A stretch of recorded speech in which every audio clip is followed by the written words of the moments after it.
adalah kegiatan yang digagas oleh gugus tugas penanggulangan COVID-19 Sumatera Selatan.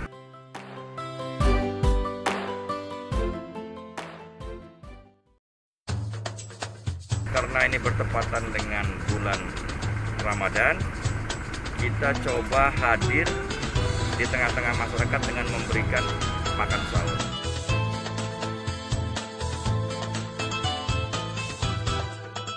Kita berupaya untuk meringankan beban masyarakat kita yang langsung terkena dampak daripada corona.